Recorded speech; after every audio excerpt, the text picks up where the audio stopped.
नमस्कार दर्शक बंधु बंधु ये फास्ट डोज दिखाई आमकर एज हम पाखापाखि 10 दिन चिक्स केते बड़ अच्छा देखो मरीगले 2 पीस सान सान साइज होती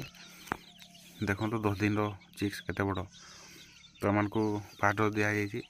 तो खाद्य दिया सुजी आ अल्प दाना देखो कौन कौन दिखाई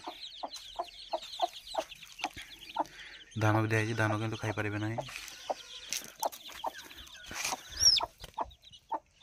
देखो साइज 10 दिन एतकी बड़ होती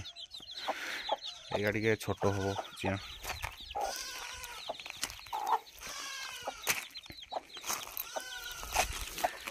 माँ को बांधी दीची हेले से कड़े जापारे ना देखो 10 दिन चिक्स एतकी बड़ तो ये सब अंडा टे सान था से बड़ हम ना कुकुड़ा पीस अच्छी बाकी रहा एपटे या प्राय मसे एम को भी बांधिकी रखी छड़ा जाऊ ना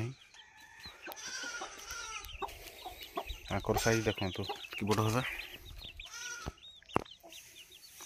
ये तो पाख रही एम को भी दाना दिखाई धान देती खाई सारिदे एमती छाड़ी देकी बाहर सब बुलूँ मैंने देखिले आप 10 दिन चिक्स आ मसे चिक्स केते बड़।